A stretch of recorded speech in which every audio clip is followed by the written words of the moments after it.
다 같이 찬송가 377장 찬양하겠습니다.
묵상기도 드리심으로 매달 첫 주 정겨인 첫열매 특별 새벽 예배 다섯째 날을 하나님께 드리겠습니다.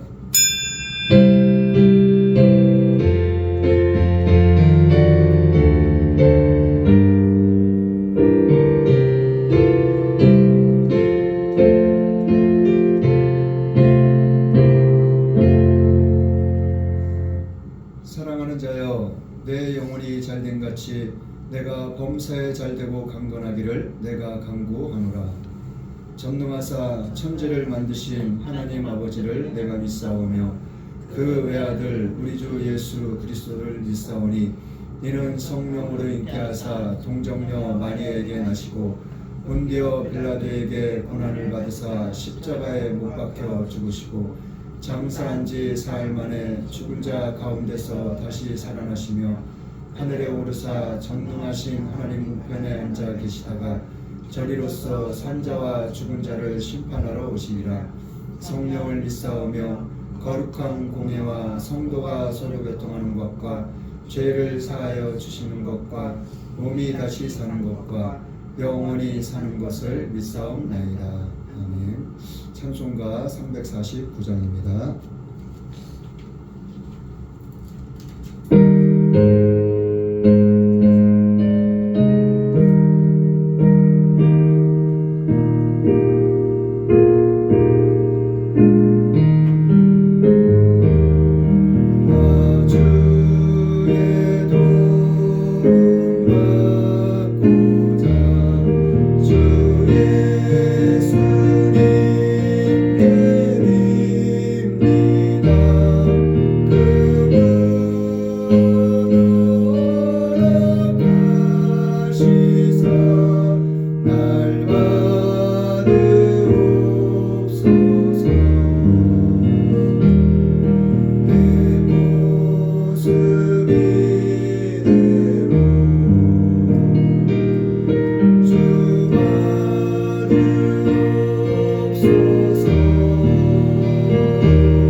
첫 주 정교인 첫열매 특별 새벽 예배 오늘 다섯째 날입니다. 새벽 예배라 그런지 강사 목사님들이 오시기가 그렇게 쉽지가 않아요. 다음 달부터는 하루도 빠짐없이 강상 목사님과 출근할 수 있도록 우리가 함께 기도할 수 있기를 바랍니다. 제가 이 찬송가 349장을 참 좋아해요. 좋아하는 이유가 가사 그대로 1절에는 나 주의 도움 받고자 주 예수님께 빕니다. 그 구원 허락하시자 날 받으옵소서. 2절에는 큰 죄에 빠져 영죽을 날 위해 피 흘렸으니 주 형상대로 빚으사 날 받으옵소서. 3절도 내 힘과 결심 약하여 늘 깨어지기 쉬우니 주 이름으로 구원에 날 받으옵소서. 내 주님 서신 발 앞에 나 꿇어 엎드렸으니 그 크신 역사 이루게 날 받으옵소서. 3절 말씀, 4절 말씀을 보면은 내 힘과 결심은 언제나 늘 연약할 수밖에 없어요. 그냥 스스로 넘어지고 쓰러지고 자빠지고 깨어지고 결심을 했다가도 어느샌가 모르게 마음이 바뀌어져 있고 변화되어 있고 또 엉뚱한 길로 또 가고 있고 베드로도 그렇고 예수님께서 부르시고 택하신 그리고 예수님께서 은혜를 베풀어 주신 그 대부분의 사람들이 모든 사람들이 보면은 예수님 앞에서 예수님을 찾아와서 예수님 앞에 모두 다가 무릎 꿇고 엎드렸어요. 그러고 나서 예수님께 나 좀 도와달라고. 예수님께서는 이 땅 오셨을 때뿐만이 아니라 지금도 후렴 가사처럼 내 모습 이대로 항상 받아주시고 계시는. 그리고 어떠한 모습이 됐던 간에 하나님께서는 예수님께서는 그냥 그 모습 그대로 나와 오기를 바라시고 원하시고 계신다는 거예요. 제가 처음에 개척할 때도 내가 어떻게 뭘 할 수 있겠냐고, 나는 아무것도 할 수 있는 게 없다고 그렇게 기도를 했어요. 그러니까는 예수님께서 마음 가운데 말씀하시기를 그냥 큰 거 바라지 않는다는 거예요. 큰 거 원하지도 않는다는 거예요. 너가 지금 할 수 있는 게 뭐냐고, 그 할 수 있는 것만 하라는 거예요. 찬양을 할 수 있으면 입술에 걸려 찬양하면 되는 거고, 예배를 드릴 수 있으면 시간을 정해놓고 그 주어진 시간에 하나님께서 예수님께서 우리를 기다리는 그 시간에 예수님 앞에 나와서 예배를 드리면 된다는 거예요. 그거를 할 수 있겠다고 그거를 너무나도 크게 너무나도 광범위하게 바라시고 원하시는 분이 아니시라는 것을 그냥 그 모습 그대로 나오면 된다는 것을, 그러면은 예수님께서는 그 모든 것들을 받아주신다는 것을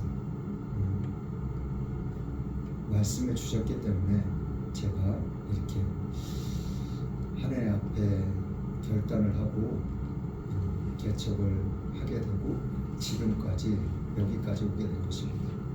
하나님의 말씀 보겠습니다. 하나님의 말씀은 요한복음 8장입니다. 요한복음 8장 1절부터 11절 말씀인데 7장 마지막 절 53절부터 우리 한 목소리로 같이 봉독하기를 원합니다. 7장 53절 마지막 절 말씀부터 이렇게 8장 11절 말씀까지 봉독하겠습니다. 같이 봉독하겠습니다. 시작. 다 각각 집으로 돌아가고 예수는 감람산으로 가시다. 아침에 다시 성전으로 돌아오시니 백성이 다 나오는지라 앉으사 저희를 가르치시더니 서기관들과 바리새인들이 가는 중에 잡힌 여자를 끌고 와서 가운데에 세우고 예수께 말하되 선생이여 이 여자가 가늠하다가 현장에서 잡혔나이다. 모세는 율법에 이러한 여자를 돌로 치라 명하였거니와 선생은 어떻게 말하겠나이까. 저희가 이렇게 말하면 고소할 조건을 얻고자 하여 예수를 시험하밀러라. 예수께서 몸을 굽히사 손가락으로 땅에 쓰시니 저희가 묻기를 맞이 아니하는지라. 이에 일어나 가라사대 너희 중에 죄 없는 자가 먼저 돌로 치라 하시고 다시 몸을 굽히사 손가락으로 땅에 쓰시니 저희가 이 말씀을 듣고 양심의 가책을 받아 어른으로 시작하여 젊은이까지 하나씩 나가고 오직 예수와 그 가운데 섰는 여자만 남았더라. 예수께서 일어나사 여자 위에 아무도 없는 것을 보시고 이르시되 여자여 너를 고소하던 그들이 어디 있느냐. 너를 정죄한 자가 없느냐. 대답하되 주여 없나이다. 예수께서 가라사대 나도 너를 정죄하지 아니하노니 가서 다시는 죄를 범치 말라 하시니라. 아멘. 오늘 말씀의 제목은 막달라 마리아. 오늘 말씀의 제목은 막달라 마리아.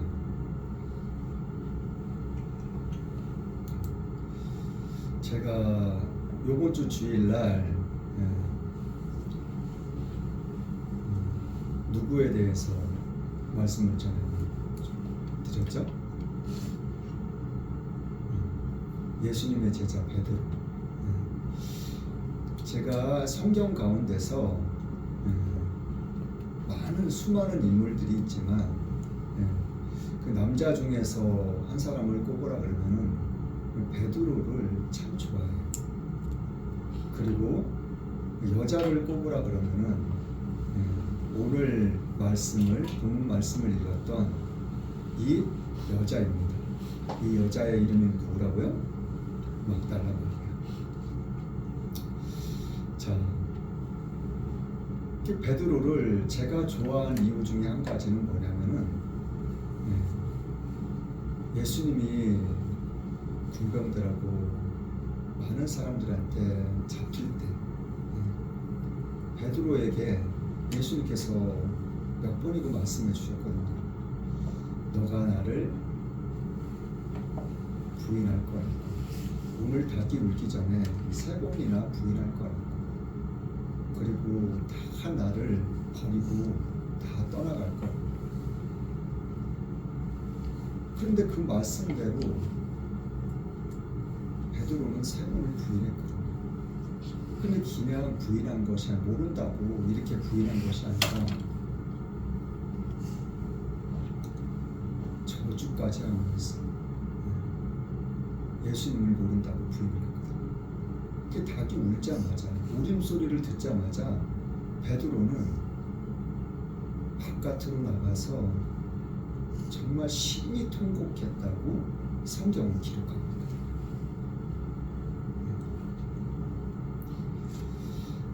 자, 오늘 본문 말씀 7장 마지막 절 말씀을 보면은 다 각각 집으로 돌아갔다고 이야기를 하고 있어요. 그러면 이전에도 예수님께서는 많은 사람들 앞에서 하나님에 대해서, 천국에 대해서, 복음에 대해서 전하고 증거하고 계셨고, 또 대표적인 것이 7장 45절 말씀만 한번 볼게요. 45절 말씀 시작.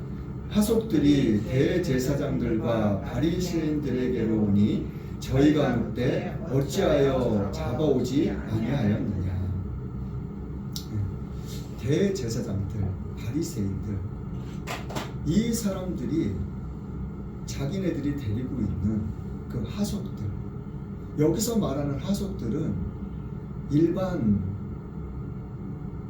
시중을 두는 물심부름을 하고 뭐 집안일을 돌보는 청소를 하고 그러는 그런 종들을 이야기하는 것이 아니라 여기서 말하는 하속들은 말 그대로 자기네들이 무엇인가 하기 위해서, 무슨 일을 하기 위해서 돈을 주고 채용한 사람들, 그런 사람들을 말하고 있거든요. 근데 이 대제사장들과 바리새인들이 이 하속들한테 그런 거예요. 뭐라 그랬어요? 어찌하여 잡아오지 않았냐? 그럼 누굴 잡아오라 그랬어요? 예수님을 잡아오라 그랬거든요. 예수님을 왜 잡아오라 그랬어요? 예수님을 잡아오면은 이 사람들이 모여 있는 곳, 대제사장들, 서기관들, 장로들, 바리새인들, 이 사람들이 모여 있는 곳으로 예수님을 잡아오면은 그곳에서 예수님을 뭘 하려고 예수님을 잡아오라고 했냐고요. 이 사람들은 예수님을 어떻게 하든지 무언가 흠을 잡고 꼬투리를 잡아가지고 예수님을 괴롭히고 싶었던 거예요. 한마디로 만약에 예수님을 잡아와가지고 자기네들이 있는 곳으로 만약에 잡아왔다면 이 사람들은 말도 안 되는 소리들, 말도 안 되는 말들을 하면서 예수님을 아무런 이유도 없이 손바닥으로 칠 거예요. 그리고 주먹으로 때릴 거예요. 왜요? 예수님이 보기 싫거든요. 예수님이 너무나도 꼴보기 싫거든요. 이 사람들의 마음속에는 시기로 온통 가득 차 있었거든요.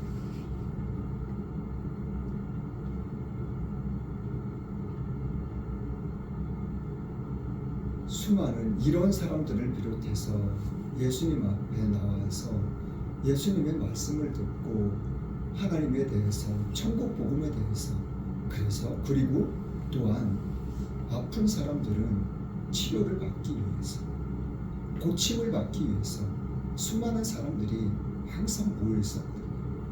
이 모든 사람들이 다 각각 집으로 돌아갔고, 이 두 무리의 종류의 이 사람들이 모두 다 집으로 돌아가고 나서 예수님께서는 감람산으로 가셨다는 거예요. 감람산으로 가셨다는 것은 또 예수님께서는 모두를 다 돌려보내신 다음에 기도하러 가셨다는 것을 이야기하고 있어요. 오늘 본문 말씀의 내용은 그 다음날 또 일어난 일들을 기록해 놓은 거예요. 자, 오늘 본문 말씀의 내용은 제가 정말 여러 번 말씀드렸던 내용들이에요. 아침에 다시 예수님께서는 성전으로 가셨어요. 성전으로 가시니까 또 변함없이 그 전날처럼 수많은 사람들이 또 몰려오기 시작했어요. 그래서 하나님에 대해서, 천국 복음에 대해서 하나님의 말씀을 예수님께서 전하시려고 하는데 무슨 상황이 벌어졌어요? 이 사람들이, 대제사장, 서기관들, 이 사람들이 그 성전에, 이렇게 예배드리는 성전에 한 여자를 끌고 온 거예요. 한 여자를 끌고 와서 중앙에다가, 정가운데에다가 예수님 앞에 그 여자를 딱 세우는 거예요. 세워놓고 나서 이 사람들이 하는 말이 뭐냐? 모세 율법에는 간음 중에 잡힌 여자를 돌로 치라 그랬다고. 돌로 치라는 얘기는 사람들이 너나 할 것 없이 돌을 던져서 그 사람을 죽여도 된다는 거예요. 죽이라는 거예요. 그것이 모세 율법이다. 그리고 이 여자를 끌고 온 이유가 뭐예요? 목적이 뭐예요? 돌로 쳐서 죽여야 되냐 말아야 되냐, 그걸 예수님께 묻기 위해서 온 거예요. 자, 5절 말씀에 5절 6절 말씀을 한번 볼게요. 5절 6절 말씀 시작. 모세는 율법에 이러한 여자를 돌로 치라 명하였거니와 선생은 어떻게 말하겠나이까. 저희에게 이렇게 말함은 고소할 조건을 얻고자 하여 예수를 시험하미로라. 예수께서 몸을 굽히사 손가락으로 땅에 쓰시니. 자, 이 사람들이 이 여자를 데리고 끌고 온 이유가 뭐예요? 목적이 뭐예요? 예수님의 흠을 잡기 위해서 데리고 온 거라고요.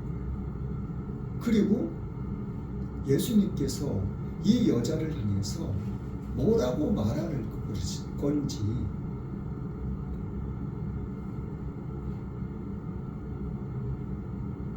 그 이유가 뭐라고요?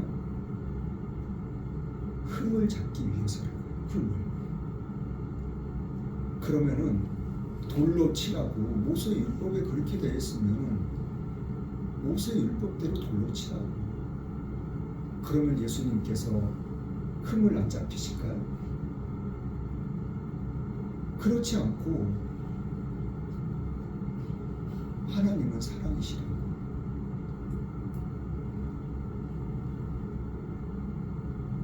하나님께서 너희들을 용서하신 것처럼 너희들도 내 이웃을 용서하고 아낌없이 사랑하라. 그것이 율법이고 첫째 되는 계명이라고. 그 말씀을 하신다고는 이 사람들이 예수님의 흠을 꼬투리를 잡지 않을까요? 이 사람들의 목적이 뭐예요? 이 사람들의 초점이 뭐냐고. 어디에 맞춰져 있는 거예요? 이 말씀의 핵심은, 중점은 거기에 있는 거예요. 이 대제사장들, 서기관들은 예수님을 어떠한 방법으로든지 수단과 방법을 가리지 않고 예수님을 허물을, 흠을 잡기 위해서 이 사람들은 이러한 행동을 하고 있는 거예요. 만약에 하나님의 말씀처럼 내 이웃을 내 몸과 같이 사랑하라고, 이것이 율법이고 강령이라고, 첫째 되는 계명이라고 그 말을 하면은 하나님, 분명히 하나님의 말씀임에도 불구하고 이 사람들은 아마도 그렇게 했을 거예요. 모세 율법을 범하는 자라고. 그러면서 돌을 던지기 시작했어요. 이 여자한테 돌을 던지기 위해서 이 사람들은 이러한 행동을 하려고 하는 게 아니에요. 이 여자한테 돌을 던지는 척 하면서 예수님에게도 돌을 던지기 위해서 이 사람들은 이러한 행동을 하고 있는 거예요.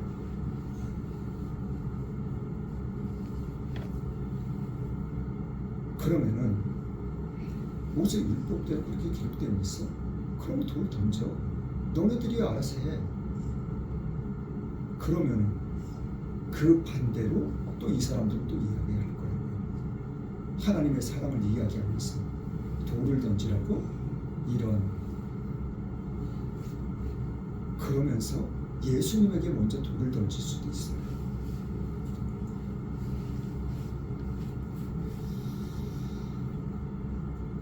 자, 예수님께서 그런데 이런 말도, 저런 말도, 돌을 던지란 말도 하나님의 사랑에 대해서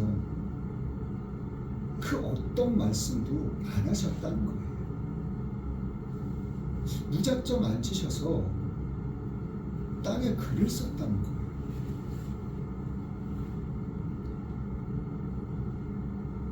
무슨 글을 쓰셨는지는 알 수는 없어요. 성경에 기록되어져 있지가 않으니까.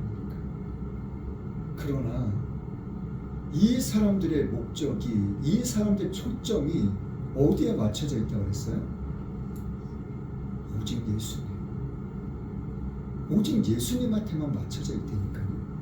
예수님을 어떻게 하고 싶어서요? 해코지 하고 싶었어요.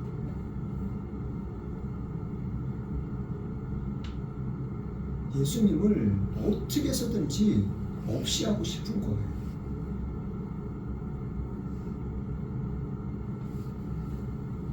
그러면은 이 사람들이, 자 7절 말씀 한번 볼게요. 7절 말씀에 예수님께서 뭐라고 말씀하셨는지 시작. 저희가 묻기를 맞이 아니하는지라 이에 일어나 가라사대 너희 중에 죄 없는 자가 먼저 돌로 치라 하시고. 자, 예수님께서 글을 쓰신 다음에 일어나셔서 하신 말씀이 첫 번째가 뭐라고요? 너희 중에 죄 없는 자가 먼저 돌로 치라는 거예요. 그러면은 땅의 글을 무슨 글을 쓰셨다는 거예요? 죄에 대해서 쓰셨다는 것을 우리는 어느 정도 짐작해 볼 수가 있어요. 그럼 무슨 죄, 누구의 죄에 대해서 쓰셨냐는 거예요.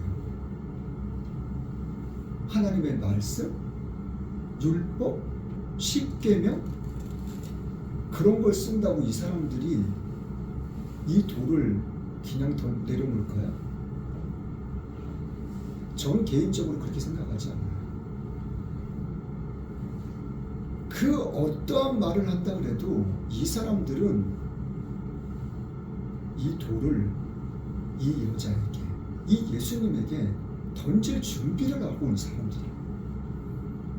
그 마음을 아주 단단히 먹고 온 사람들이라니까요.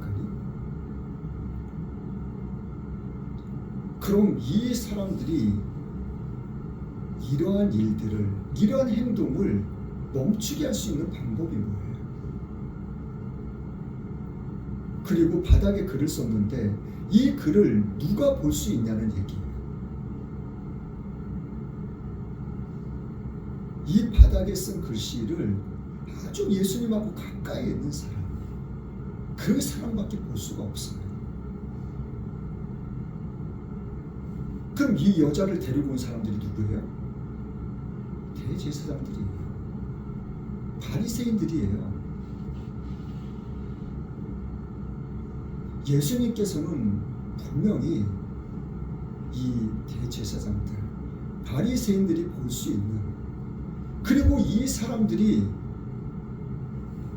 자기만이 알고 있고 자기만이 갖고 있는 그 죄와 허물들,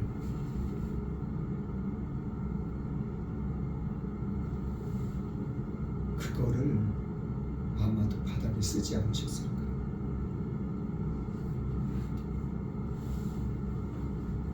그 제목을 쓴다 그랬을 때 이 대제사장이 마음으로 어떻게 했겠냐고, 움찔하지 않았겠냐고요. 이걸 어떻게 알지? 그 어느 누구도 알 수 없는 일인데 은밀하게 아주 아무도 모르게 나만이 알 수밖에 없는 죄인데 이걸 어떻게 알지? 이걸 어떻게 알았지?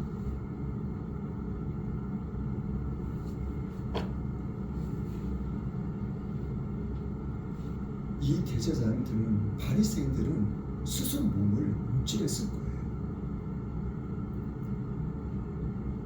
그 상황을, 그 순간을 예수님은 놓치지 않으시고 일어나셔서 말씀을 하셨던 거예요. 너희 중에 죄 없는 자가 먼저 돌로 치.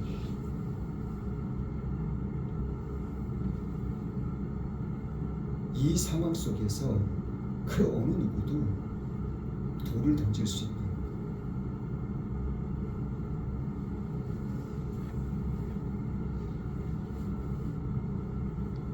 자, 예수님께서는 이제 이 사람들이 그러한 상황 속에서 있을 때 또 바닥에 앉으셔서 또 글을 쓰셨다는 거예요.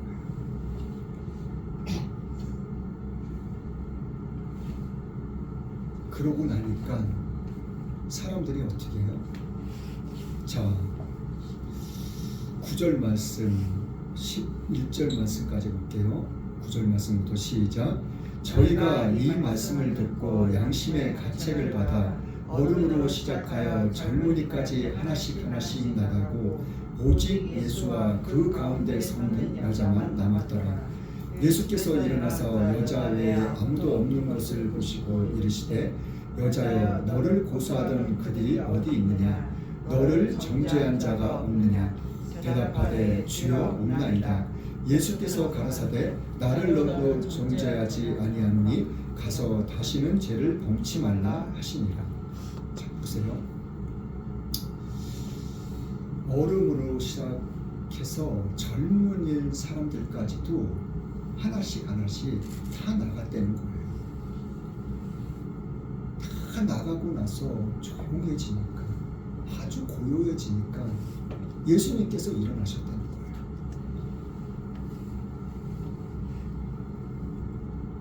일어나서서 아무도 없는 것을 보시고 이 여자에게 또 물어보는 거예요. 말을 거시는 거예요. 여자야, 너를 고소하던 자들이 어디 있냐고.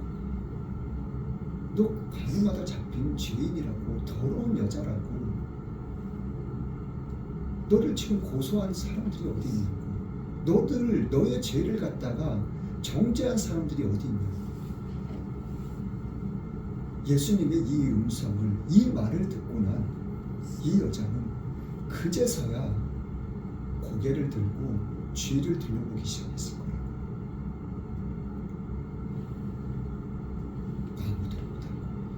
그 어느 누구도 없다.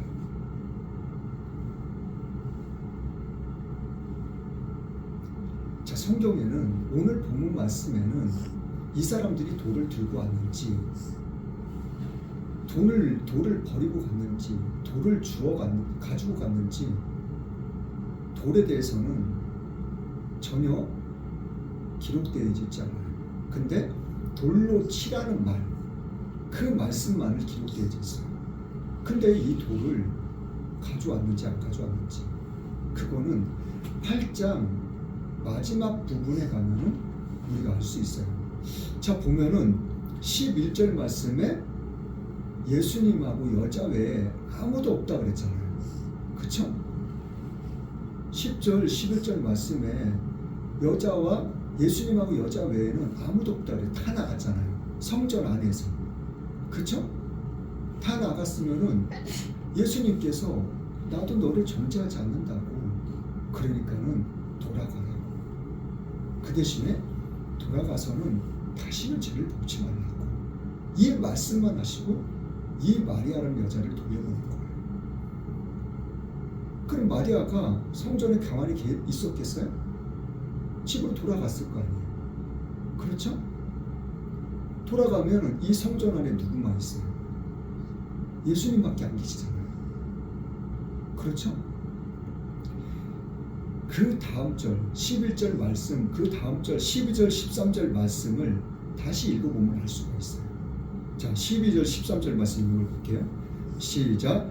예수께서 또 일러 가시되 나는 세상의 빛이니 나를 따르는 자는 어두움에 다니지 아니하고 생명의 빛을 얻으리라.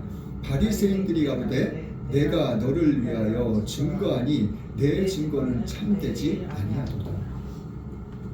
예수님께서는 이 성전 안에서 나가지 않으신 거예요.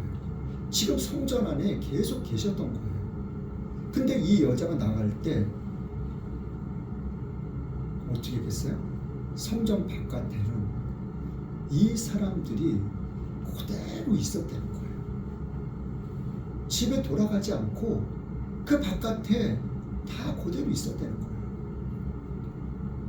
그러니까 마리아가 나오니까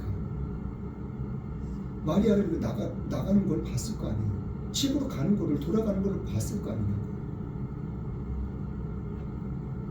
마리아가 나가자마자 이 사람들이 다시 또 성전 안으로 다시 또 들어왔다는 거예요. 그리고 사람들이 들어오니까 예수님이 다시 또 복음에 대해서, 천국 복음에 대해서 말씀을 하시기 시작했던 거예요. 그러니까 또 바리새인들이 또 뭐라 그래요? 너가 말하는 것은 옳지 않다는 거예요. 또 이 사람들은 변함없이 또 들어와가지고 예수님의 말에 대해서 흠을 잡고 책 잡고 비난을 하고 또 그러고 있는 상황이에요. 자, 마지막 절 가볼게요. 8장 57절부터 59절 말씀. 자, 같이 읽어보겠습니다. 시작. 유대인들이 가로되 내가 아직 50도 못 되었는데 아브라함을 보았느냐? 예수께서 가라사대 진실로 진실로 너희에게 이르노니 아브라함이 나기 전부터 내가 있느니라 하시니 저희가 돌을 들어 치려 하거늘 예수께서 숨어 성전에서 나가 있으시니라. 자, 예수님이 이 말씀 저 말씀 계속 전하셨어요. 그런데 이 말을 할 때마다 이 사람들이 계속해서 예수님을 시비를 거는 거예요. 무언가 허물을 잡고 꼬투리를 잡고 책잡을 내고. 그런데 마지막 부분에는 아브라함에 대해서 이야기를 한 거예요, 예수님께서. 그러니까 이 사람들이 또 그러는 거예요, 유대인들이. 네가 나이 50도 못 되는데 아브라함을 네가 봤냐고 그렇게 또 시비를 거는 거예요. 그러니까 예수님께서 뭐라고 했어요? 내가 아브라함이 나기 전부터 내가 있었다고 예수님께서 그 말씀을 하신 거예요. 그러니까는 이 사람들이 어떻게 했다고요? 마지막 절 말씀에 뭐라고 그래요? 저희가 돌을 들여 치려 하거늘. 이 성전 안에 뭐가 있었어요? 이 간음 중에 잡힌 여자를 끌고 왔을 때 돌을 들고 왔었다는 것이 증명이 되는 거예요. 그 돌을 성전 안에 길에다 다 버리고 갔다는 거예요. 그 버리고 간 돌을 갖다가 다시 들어서 예수님을 이제 예수님을 치려고 했다는 거예요. 그 성전 안에 모여있는 무리 사이로 예수님께서 피해서 나가셨다는 거예요. 오늘 말씀 가운데서 예수님께서는 이 여자를 잡아올 때 이 여자가 어떠했는지, 그리고 예수님께서 집으로 돌려보내실 때 그 성전 바깥으로 나갈 때 그 성전 바깥에는 사람들이 아무도 없었나요? 이 사람들이 그대로 다 성전 바깥에 모여 있었어요. 어떤 사람들? 자기를 돌로 치르고 죽이려고 했던 사람들.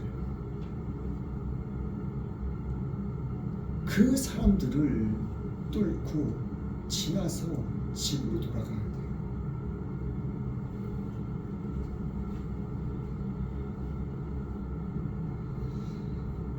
제가 이 여자를 막달라 마리아를 좋아하는 이유 중에 한 가지가 이 마리아에 대한 이 아픔, 이 고통, 이 무서움, 이 두려움, 이런 것들을 제가 어느 정도는 동감할 수 있기 때문이에요. 제가 어느 정도는 느낄 수 있기 때문이에요.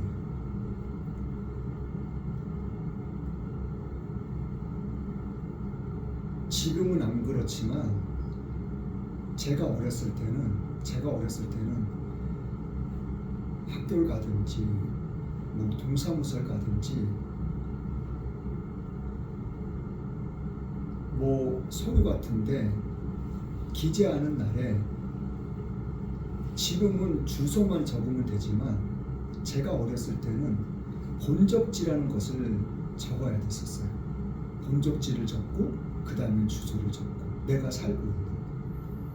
근데 그 본적지는 내 부모님의 고향을 적는 거거든요. 그 본적지가 저는 아직도 안 잊어버리고 있어요. 전라남도 고흥군 과영면 도천리 산 12번지. 이게 저희 부모님이 태어나서 자라셔신 그 목적지입니다.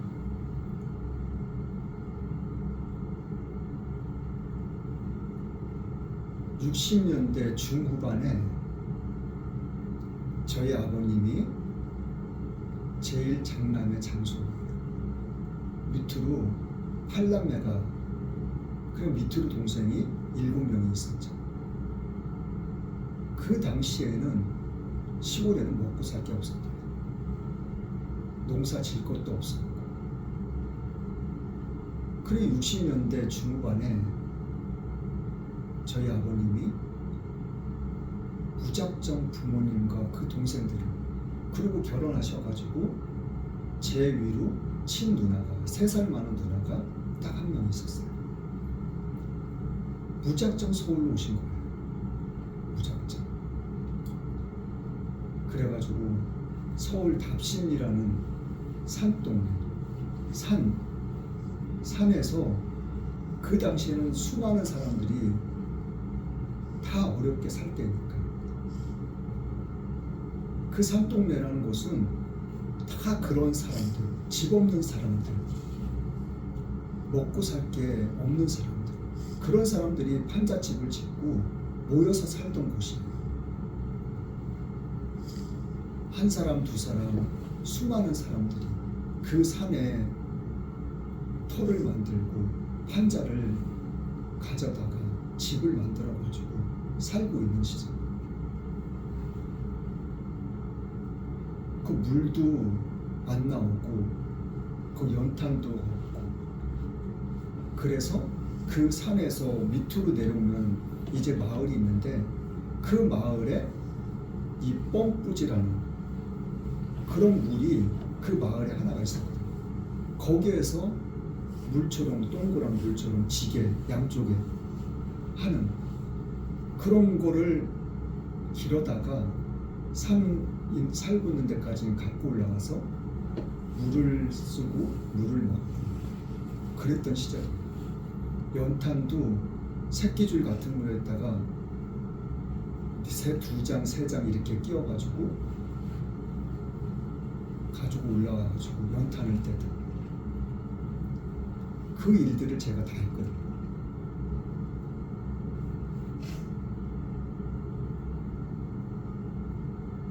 아버님은 부모님하고 처자식 그리고 동생들을 먹여 살리기 위해서 서울에서 종로라는 곳에 가셔서 포장마차를 하셨어요. 포장마차.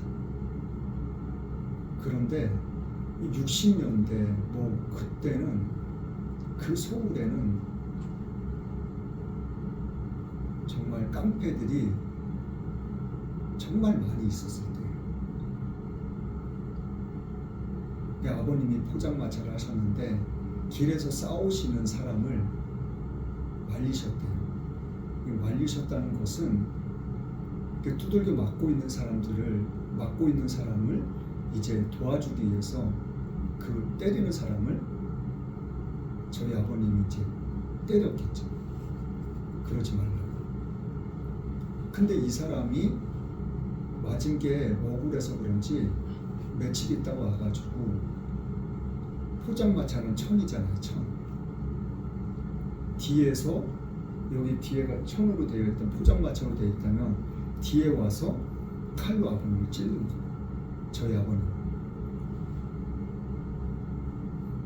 이렇게 어깨를 찔렀는데 바로 가서 치료를 받았으면은 수술을 받았으면은 살으셨을 텐데 동생들도 많고 부모님도 계시고 처자집도 있고 그러니까는 병원에 안 가신 거예요.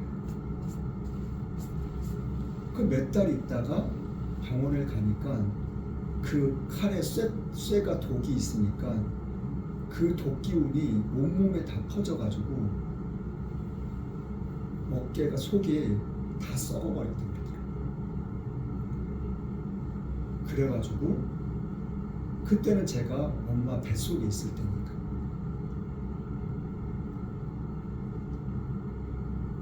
그 제가 태어나고 아버님이 제가 태어나서 몇 달 되지 않아서 그렇게 돌아가셨다고 그러더라고요.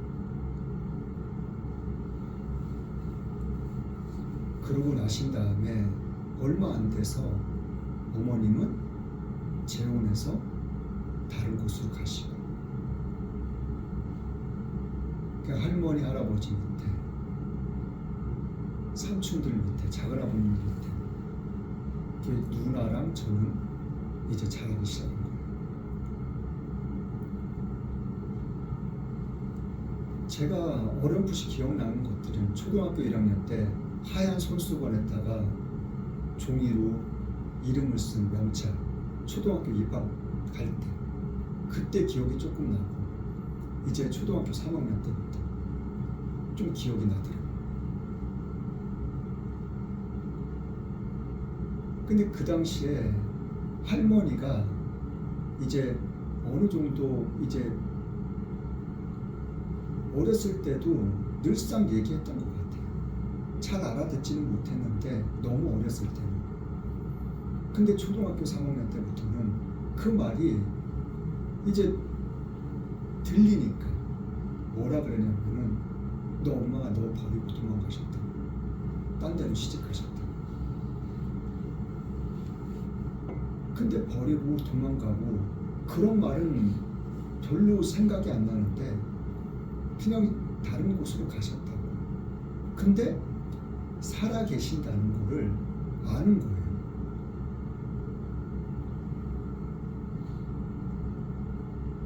엄마가 보고 싶을 때마다 그냥 혼자 그냥 밤마다 그냥 매일 울었어요. 그냥 매일 운 기억이 나요.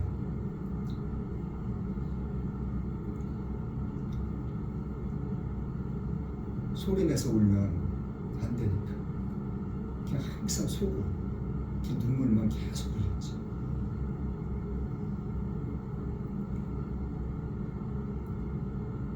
초등학교 3학년 때부터 학교를 잘 안 가더라고요. 집에서 학교 간다고 나오면은 그냥 책가방 어디에다가 산 같은 데다가 숨겨놓고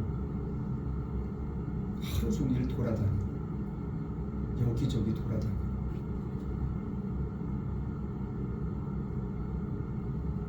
할 것도 없는데 그냥 돌아다니는 게 일이에요.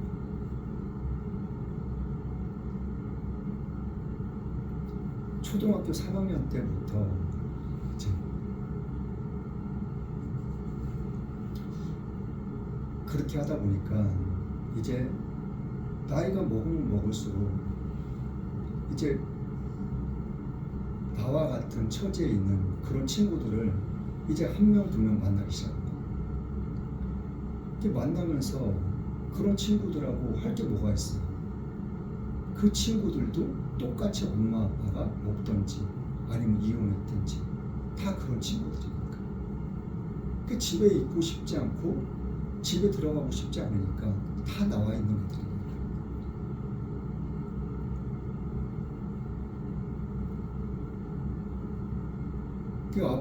제가 어렸을 때는 집에 개니 고양이니 닭이니 그 짐승들을 많이 키웠어요.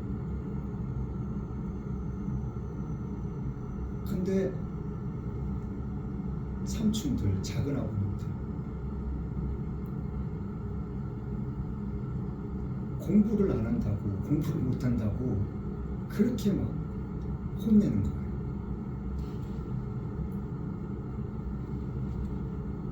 그게 어떻게 혼났냐면, 그냥 그때는 엄마 아빠가 안 계시니까 밥을 먹었냐 안 먹었냐 물어보는 사람도 없어요. 그 당시에는 힘들고 어려운 시대였었으니까. 아침에는 그냥 학교 가요. 밥도 안 먹고. 그 점심 때는 저희 때는 도시락을 싸갖고 다녔으니까 도시락을 싸주는 사람이 없으니까 도시락도 안 싸고 그냥 가고, 그 점심도 굶고, 저녁에는 또 집에 와서 밥을 먹어야 되는데 누가 밥 먹었냐 물어보는 사람도 없고 밥 차려주는 사람도 없고, 그 저녁도 안 먹고, 그 늘상 그렇게 굶었던 거예요.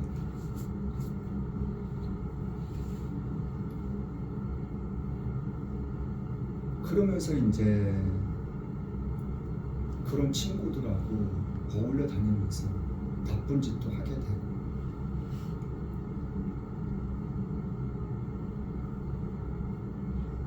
이제 중학교 들어와서는 이제 늘상 이제 집을 나가기 시작한 거예요.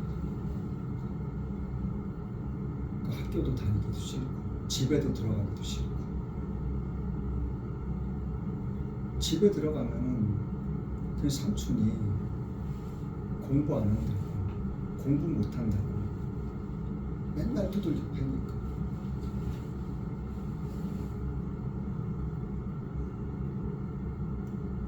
손바닥으로 맞고 주먹으로 맞고 몽둥이로 맞고 발길질로 맞고, 그럴 때마다 너무나도 무서웠거든요.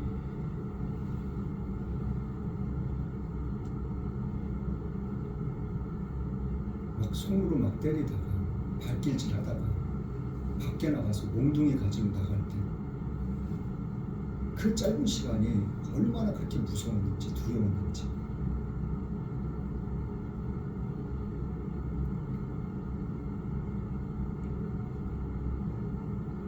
그러니까 그런 친구들하고 몰려다니면서 그 바깥에서 그냥 추운 겨울에도 지금처럼 그렇게 두꺼운 장바도 없었어요. 그 얇은 옷 하나 입고 그냥 추운 겨울에도 그 남의 집 대문 앞에서도 자기도 하고,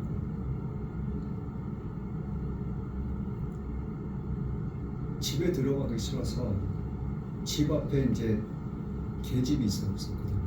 하얀 개. 그 개 이름도 안 잊어버려요.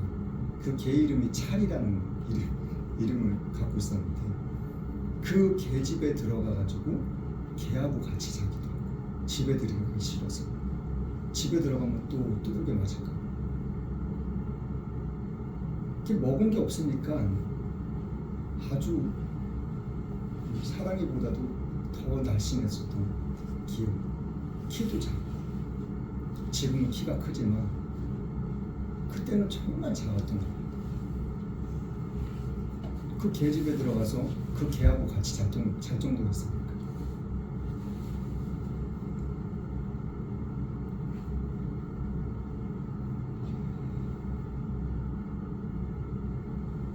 그 주위의 사람들이, 식구들도 그렇고 친척들도 그렇고, 그 어느 누구도 나라는 사람을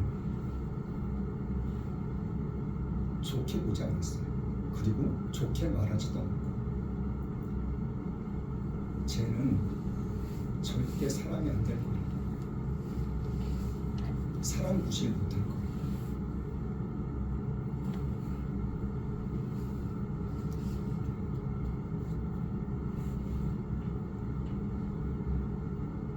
제가 여기 이렇게 설 수 있었던 것은 모든 것이 하나님의 은혜일 수밖에 없어요.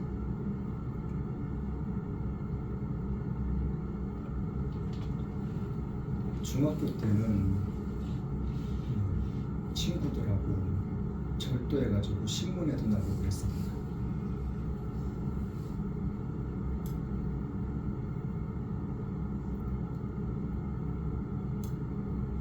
하나님이 처음에 만나주실 때 얼마나 그 은혜가 감사했던지, 그래서 이 베드로의 심정을 어느 정도 이해할 수 있거든요. 제가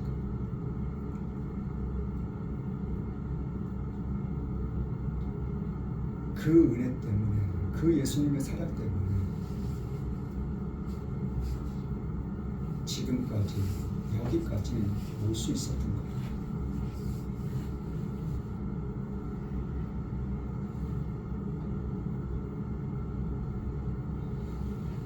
우리는 모두 다가 여기 있는 사람들, 저와 여러분들뿐만이 아니라 밖에 있는 모든 사람들마저도 다 모두 다가 아픔과 상처들이 있는 사람들. 우리는 우리들 내 자신부터가 예수님 앞에 나와서 이런 아픔과 상처들을 치유받고 그리고 은혜받고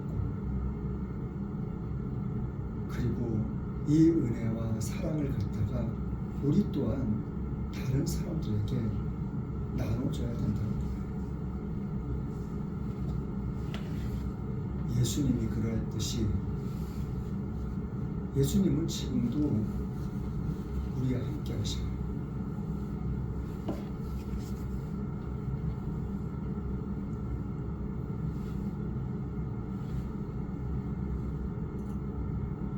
이 은혜를 잊지 않고 살아나갈 수 있는, 그래서 정말 마지막 날의 마지막 때에 귀히 쓰임 받을 수 있는 저와 여러분들 그리고 모든 사람들이 될 수 있기를 예수님의 이름으로 간절히 축원합니다.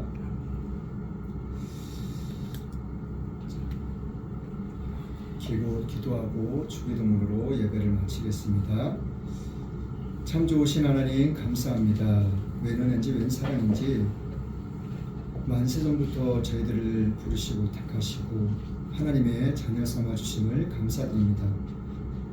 이 한 시간도 변함없이 그 은혜 감사하여 하나님 앞에 나와 살아계신 하나님을 찬양하며 예배할 수 있는 귀하고 복된 시간을 허락하심을 감사드립니다.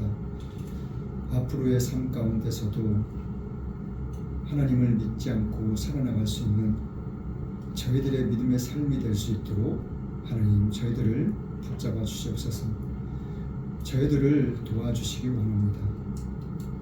저희들의 이러한 모습 이대로를 하나님 받아주시길 원합니다. 그리하실 주님을 찬양합니다. 모든 영광 홀로밖에 합당하신 살아계신 예수님의 이름으로 기도드렸습니다. 아멘. 하늘에 계신 우리 아버지여, 이름이 거룩히 여김을 받으시오며 나라에 임하옵시며 뜻이 하늘에서 이루는 것 같이 땅에서도 이루어지이다. 오늘날 우리에게 일용할 양식을 주옵시고 우리가 우리에게 죄 지은 자를 사하여 준 것 같이 우리 죄를 사하여 주옵시고 우리를 시험에 들지 말게 하옵시고 다만 악에서 구하옵소서. 대개 나라와 권세와 영광이 아버지께 영원히 있사옵나이다. 아멘.